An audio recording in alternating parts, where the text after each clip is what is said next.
예수 산을 옮기시는 내 주는 능력의 주, 그는 구원의 주. 오늘 우리가 함께 읽은 그 요한복음 7장 10절부터 13절에 있는 말씀은 우리가 7장 1절로부터 9절에 있는 말씀에서 예수님께서 유대인의 명절인 초막절에 이제 올라가지 않으시겠다, 아직 내 때가 아니다, 이렇게 말씀을 하신 후에 오늘 주시는 이 10절에 보면 상황이 완전히 바뀌어서 이제 그 형제들이 명절에 올라간 후에 자기도 올라가셨다라고 하는 겁니다. 그런데 나타내지 않고 은밀히 가셨다라고 하는 겁니다. 특별히 우리 앞에서 7장 1절로부터 9절에서 예수의 형제들이 예수님에게 이 자기를 나타내기를 구하는 사람이 묻혀서 일하는 사람이 없다.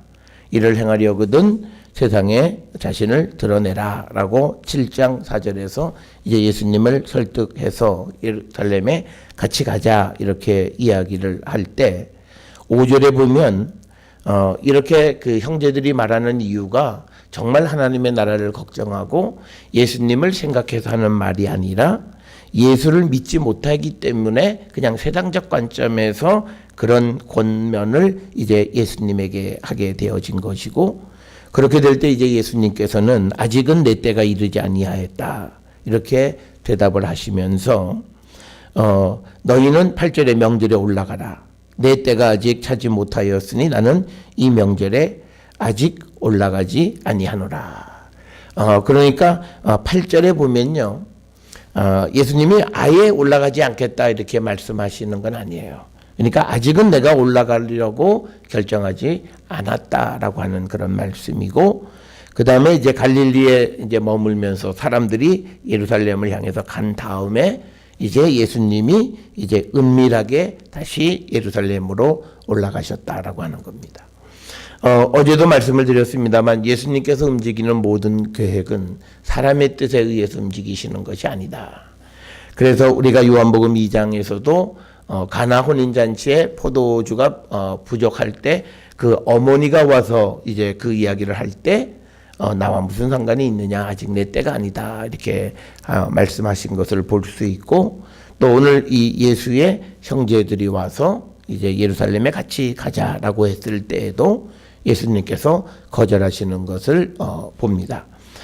이 모습을 통해서 우리가 예수님께서 하시는 모든 일은 하나님의 때, 즉 아버지의 인도함을 받고 움직이시는 거다라고 하는 것을 우리에게 분명히 가르쳐주는 그런 말씀이 되겠고, 어떻게 보면 우리가 예수님이 거짓말을 했거나 또는 예수님의 생각이 순간순간 바뀌는 분처럼 보이기도 하지만, 그러나 그런 의미가 아니라 하나님의 인도하심에 따라, 그래서 어저께까지 하나님이 우리를 머물러 있으라고 하면 머물러 있고 가라면 가라는 거죠. 그래서 이것은 마치 민수기 9장에 이스라엘이 시내 광야에서 진을 이동할 때에도 구름이 나타나면 옮겨가는 거고, 구름이 머물면 그것이 오랜 기간이 되더라도 그냥 머물러 있는 것이다. 그래서 우리가 민수기에서 보여주는 하나님의 백성의 하나님의 인도함이라고 하는 것은 바로 그런 것이고, 오늘 주시는 이 10절에서도 예수님이 이 땅에 오신 것은 하나님의 뜻을 이루기 위해서 오셨고, 그래서 예수님은 모든 것이 자기의 뜻대로 하지 아니하시고 아버지의 뜻대로 행하시는 분이시다라고 하는 것. 그래서 이제 9절에서는 갈릴리에 머물러 계셨지만, 그러나 형제들이 명절에 예루살렘으로 올라간 후에 얼마의 기간이 지난지는 알 수 없지만, 그러나 예수님도 올라가셨다. 그런데 방법은 그 형제들이 권면하는 것과 달리 나타내지 않고 은밀하게 가셨다라고 하는 겁니다. 특별히 예수님이 이렇게 자신을 나타내지 않았던 이유는 우리가 요한복음 6장에서도 우리가 찾아볼 수 있습니다. 특별히 6장 1절부터 15절까지 해서 예수님이 오병이어의 기적을 베푸시는 그 이야기 속에서 이제 오병이어 기적이 끝난 다음에 6장 14절 15절에 보니까 사람들이 예수께서 행하신 이 표적을 보고 말하되 이는 참으로 세상에 오실 그 선지자라 하더라. 그리고 15절에 그러므로 예수께서 그들이 와서 자기를 억지로 붙들어 임금으로 삼으려는 줄 아시고 다시 혼자 산으로 떠나가시니라. 그러니까 대중은 하나님의 나라의 일은 지금 기억하지 않아요. 그냥 예수님 오셔서 뭔가 새로운 것을 보여주시는 분, 그리고 이적도 베풀고 그리고 또 여러 가지 능력을 행하시는 분, 여기에만 초점이 맞춰져 있고 예수께서 선포하신 하나님의 나라, 여기에 대해서는 전혀 관심이 없고 또 생명의 떡 뭐 이런 거에 대해서는 전혀 관심이 없는 거예요. 그냥 예수님 오셔서 예수님이 크게 사람들에게 대중적 인기를 얻어서 그래서 뭔가를 이루어 보려고 하는 그런 시도를 하고 있었다는 것을 우리가 알 수 있고, 아마 이런 6장 14절 15절과 같은 그런 배경 때문에 아마 예수님이 이제 갈릴리에서 예루살렘으로 올라가는 그 대열, 순례 대열에 끼지 않고 홀로 올라가셨다라고 하는 겁니다. 어제도 설명을 드렸습니다만 대체로 예수님 당시 사람들이 순례를 할 때는 그 지역 사람들이 대체로 같이 다 움직여요. 그래서 갈릴리 사람들이 같이 이제 출발을 해서 그 다음에 이제 그 예루살렘에 가서 또 어떤 특정한 지역에 갈릴리에서 온 사람들이 모여서 이제 절기를 지키고 다시 올라올 때도 같이 이렇게 올라오는 겁니다. 그렇기 때문에 우리가 이 예수님의 그 이적을 행하시는 일들 가운데서 이 명절이 가깝기 때문에 많은 사람들이 모였다라고 하는 것, 특별히 우리가 요한복음 6장 4절 보면 오병이어 기적 행하실 때도 마침 유대인의 명절인 6월절이 가까운지라. 그래서 거기에 큰 무리가 모이는. 그러니까 갈릴리 여러 산간 지역에 있던 사람들이 이제 예루살렘을 향해 가려면 아마 갈릴리 어느 직결 장소 거기에 이제 전부 다 모여드는 거죠. 그 모여들었을 때 그때 이제 예수님께서 오병이어의 기적을 행하셨고 그런 능력을 베푸신 다음에 그들과 함께 가면 그 이 6장 14절 15절에서도 예수님을 우리의 왕으로 임금으로 세우려고 하는 그런 움직임이 있었는데 지금 다시 6개월이 지난 한 초막절쯤에 다시 그 예루살렘 올라갈 때 그들과 같이 가면 또 사람들이 저기 예수다.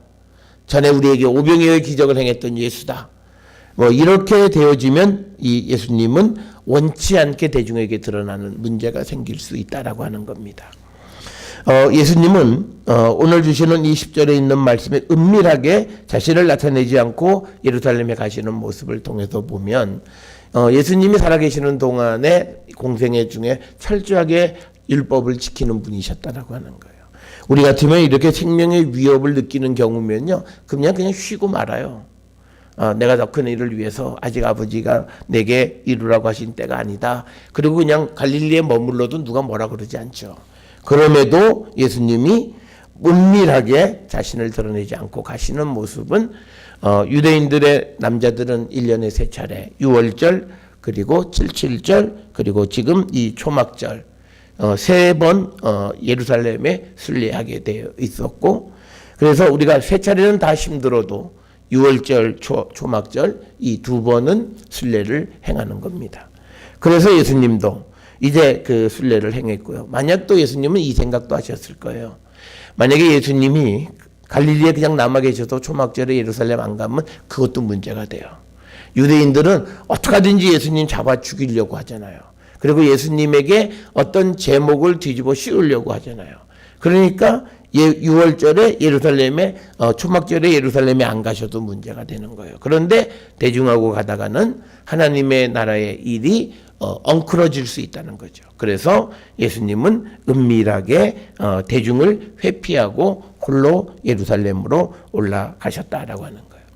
그래서 우리가 하나님의 일을 할 때에는요, 드러냄과 숨김을 잘할 줄 알아야 됩니다. 우리가 모든 인생의 길을 걸어가는 것도 똑같아요. 드러냄과 숨김을 잘할 줄 알아야 돼요. 이 숨김이라고 하는 것이 우리가 부도덕하게 부정직하게 숨기는 그런 개념이 아니라 내가 어떤 일을 도모하고 내가 열심히 하나님 앞에 기도해야 될 일들에 대해서는 내가 이것을 공적으로 자꾸 말을 하거나 하기보다는 내가 더 열심히 기도하고 하나님의 응답을 받고 그리고 그 일을 이제 드러내서 할 때에는 그것을 드러내는 그래서 우리가 세상에서 우리가 어떤 일들을 행할 때 이 예수님처럼 지금 내가 나를 드러낼 때냐 아니면 내가 나를 숨길 때냐 이걸 분명히 아시는 분이셨고 지금 이 초막절은 아니에요. 왜냐하면 예수님은 6월절 어린 양이 되셔야 돼요. 그런데 만약에 이번에 대중들과 함께 예루살렘에 올라가서 원치 않는 일에 휘말려 가지고 문제가 생겨버리면 하나님 말씀은 전체 다 깨져버리는 거예요. 그러니까 예수님은 이 초막절에는 조용히 예루살렘에 올라가시는 그런 계획을 세우신 것이고, 그 다음에 이제 11절에 보면 명절 중 유대인들이 예수를 찾으며 그가 어디 있느냐 이렇게 얘기하는 겁니다. 특별히 여기서 말하는 유대인들이라고 하는 사람들은요, 아마 예루살렘에 있는 어떤 그 종교 지도자들, 대제사장이나 서기관들이나 또는 어쩌면 공회원들, 뭐 이런 사람들이 예수님을 찾는 겁니다. 그런데 지금 이 예수님을 찾는 이유가 정확하게 나와 있지는 않아요. 그러니까 예수님을 죽이려고 찾으면 그런 사람들일 것이고요. 또 예수님이 지난번 6월절에 오셔가지고 예루살렘에서 여러 가지 말씀도 하시고 성전 정화도 하시고 병자도 고치시는 일을 목격했던 사람들이면 예수님의 능력을 다시 보려고 아마 예수님을 찾았던. 그러니까 이유는 정확하게 설명이 되어 있지 않지만 하여튼 사람들은 예수님을 찾은 거예요. 그러니까 예수님은 이 본문의 말씀에서 보게 되면 이제 예루살렘의 유명 인사가 되신 거예요. 그래서 이제 어디 있느냐라고 하면서 이제 갈릴리에서 내려온 그 무리 가운데서 야, 예수 봤냐? 뭐 이렇게 물어봤겠죠? 그랬더니 어떤 사람들이 야, 이번에는 안 오신대더라. 뭐 이런 이야기들 뭐 이렇게 이야기가 되어지면서 이제 12절에 보면 예수님에 대한 무리들의 평가가 등장합니다. 예수에 대해 무리 중에서 수군거림이 많아 어떤 사람은 좋은 사람이라 하고 어떤 사람은 아니라 무리를 미혹한다 하더라. 예수님에 대한 평가가 두 가지로 나뉘어진 겁니다. 그런데 오늘 주시는 이 본문 그리고 지금까지 우리가 보는 그 요한복음의 내용을 보면요, 아직 사람들은 예수님이 누구이신지를 정확하게 알지 못해요. 그러니까 예수님에 대해서 이 좋은 사람이다라고 이야기하는 사람들도 예수님이 하나님의 아들이시고 그가 말씀하시는 하나님 나라의 교훈을 아는 사람들은 거의 없고 대부분 이적을 베풀어서 우리의 문제를 해결해 주시니 좋다라고 하는 이런 정도로 예수님을 좋은 사람이다 이렇게 평가하는 거예요. 그러니까 우리가 예수님에 대한 평가에 정확한 건요, 좋은 사람이라는 평가가 아니라 그분은 하나님의 아들이야. 이 평가, 즉 예수님을 메시아로 인정하는 평가가 되어야 되는데 지금 여기에 보면 그냥 예수님은 좋은 사람, 그러니까 하나님의 아들이라고 하는 그런 평가가 없었다라고 하는 겁니다. 그리고 또 어떤 사람들은 무리를 미혹한다라고 하는 거죠. 이 미혹하는 것도 예수님의 말씀을 듣고 들어보려고 하지 않고 판단하는 거예요. 왜냐하면 우리가 요한복음에 보면 예수님이 늘 말씀하시거나 제자들이 말하는 와 보라. 그래서 와서 예수의 말씀을 들으면 변해요. 그게 우리가 이 요한복음에서 기록되어 있는 방식이에요. 예수님께 와서 사마리아 사람들도 그 사마리아 여인의 말을 듣고 예수님에게 왔다가 말씀을 듣고 이분은 정말 선지자시다. 그리고 우리의 참 구세주다라고 인정을 하고 예수님을 따르는 그런 모습을 보는 거죠. 그래서 예수님에게로 와서 우리가 그 배움을 받는 사람은 예수님이 누구인지를 알게 되는 거예요. 그런데 이제 우리가 앞에서 요한복음 6장에서 예수께서 말씀하신 거예요. 내게 오는 것은 아무나 마음대로 오는 게 아니라 아버지가 보내야 오는 거고, 그 아버지가 보낸다라고 하는 말은 아버지로부터 하나님의 말씀을 배우는 자들이 내게로 오고 그 내게로 온 자들이 마지막까지 주님이 그들의 구원을 책임져 주신다 이렇게 말씀하시고 있는 거죠. 그러니까 오늘 주시는 이 본문에서 12절에 예수님에 대한 대중들의 무리들 가운데서의 평가는 예수님이 누구이신가라고 하는 본질적인 평가는 아닌 거예요. 오늘날 우리가 믿음의 삶을 살아가면서도 마찬가지입니다. 우리가 말씀을 통해서 예수님이 참 우리의 진리이시고 내 생명의 근본이시다라고 하는 그런 어떤 본질적인 그런 깨달음 속에서 예수를 믿고 따르는 사람들이 그렇게 많지 않아요. 그냥 예수님 믿으니까 좋더라. 예수님 믿으니까 내 마음에 어떤 문제가 해결됐고, 특히 어떤 병이 낫거나 뭐 이런 어떤 이적을 체험한 사람들 같은 경우는 예수님의 본질을 이해하지 못해요. 그래서 우리가 오늘 주시는 이 본문의 말씀을 통해서 우리는 예수님 당시에 예루살렘에 순례를 올라갔던 그 많은 무리들이 예수님을 평가하는 평가처럼 그냥 표면적인 예수님에 대한 평가를 하는가, 아니면 그분의 말씀을 듣고 그리고 내가 변화되어져서 예수님이 참 좋은 하나님의 아들이라고 평가할 수 있는가, 이거 우리가 한번 찾아보셔야 돼요. 그래서 특별히 오늘 주시는 본문에서 사람들이 예수님에 대해서 아직도 좋은 사람이다 이렇게 평가하는 거예요. 사실은 이 평가 대신에 예수님은 하나님의 아들이시다, 아니면 앞에서 말씀하셨던 6장에서 얘기한 것처럼 그분은 생명의 떡이야, 뭐 이런 그 이야기들이 되어져야 되는데, 지금 이 예루살렘에서 대화 중에 나타나는 예수님에 대한 긍정적인 평가라 할지라도 그것은 단지 자기들에게 어떤 혜택, 그러니까 병자 38년 된 병자들의 가족들은 그분은 참 좋은 분이야 뭐 이렇게 평가를 하겠고, 그 다음에 이제 성전에서 돈을 바꿔주거나 또는 물건을 팔던 사람들의 가족들은 그 예수는 참 못 쓸 사람이야, 남의 밥거리를 다 망쳐버리는 사람이야, 이렇게 이야기를 할 거죠. 그런데 그분이 와서 전해주는 메시지의 본질을 가지고 예수님을 평가하는 긍정도 없고 부정도 없다는 거예요. 그래서 오늘날 우리가 예수님이 왜 좋으신가, 내가 왜 예수를 믿는가라고 하는 그 질문에 대한 대답도 마찬가지예요. 우리가 정말 예수님이 참 진리이시다, 참 빛이시고 참 나의 생명이시고 참 나에게는 없어서는 안 되는, 그리고 그분이 정말 나를 영생으로 이끌어가는 참 유일한 길이시다라고 하는 그 우리의 믿음의 고백으로 예수님에 대한 평가와 예수님에 대한 믿음이 우리에게 있어야 된다는 거예요.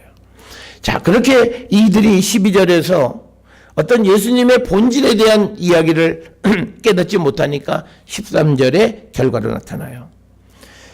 그러나 유대인들을 두려워함으로 드러나게 그에 대하여 말하는 자가 없더라. 그러니까 뭐냐면 예수님에 대한 증언에, 예수님에 대해서 그가 하나님의 아들이다 이런 말을 하는 데에 유대인 앞에서 드러내놓고 자기 목숨을 걸고 이야기하는 사람은 단 한 사람도 없었다는 거예요. 그 다음에 또 부정적인 사람도 마찬가지죠. 예수는 사람을 미혹하게 하는 자이기 때문에 처형해야 된다라고도 지금 이 순간에는 아무도 드러내놓고 얘기하는 게 없는 거예요. 그러니까 뭐냐면 이게 우리가 흔히 얘기하는 대중의 비겁함이라는 거죠. 그냥 군중 심리에 의해서 그냥 어떤 무리에 따라가서 그냥 무엇을 비판하다가 내가 왜 비판하는지도 모르고 비판하는 가운데 있다가 또 긍정하면 그냥 긍정하는 거예요. 그런데 그러고 왜 그러느냐, 그리고 누구 앞에서 자기의 주장을 우리가 적극적으로 하지 못하는 모습. 그러니까 오늘 주시는 이 본문의 말씀은요, 우리가 유대인을 두려워해서 아무 말도 못했다라고 하는 것은 우리가 베드로를 통해서 보면 알아요. 베드로가 예수님 잡혀서 가야바의 집에서 재판받으실 때 여종한테 3차례나 나는 예수를 모른다고 부인했잖아요. 그리고는 심지어는 예수님 저주했어요. 그러니까 예수님이 아직 부활의 사건을 체험하기 전이니까, 하나님의 영광 보기 전이니까 그가 예수님 누구인지를 깨닫지 못했어요. 그런데 우리가 사도행전 4장에 나타나는 베드로의 모습, 그는 공회원들이 예수를 전하지 말라 그래도 그는 어떤 협박을 받더라도 내가 하나님 말씀을 전하는 것과 너희들 말을 듣는 거 어느 게 더 옳으냐 그러면서 목숨을 걸고 예수님의 증인이 되는 것을 우리가 보는 거예요. 그러니까 우리가 이 베드로의 변화된 모습과 마찬가지로 지금 이 대중들이 예수님에 대해서 좋은 얘기를 한다고 해서 그게 진짜 예수님이 누구인지를 알고 하는 좋은 얘기가 아닌 거예요. 그러니까 좋은 얘기를 하는 사람들조차도 유대인들이 두려우니까 아무 얘기도 못하는 거예요. 또 예수님에 대해서 이 사람은 우리를 미혹하게 한다라고 말은 하지만 그러나 그들 역시도 어떤 공적인 그 유대인들 앞에서 그 자기의 주장을 이야기하지 못하는 거예요.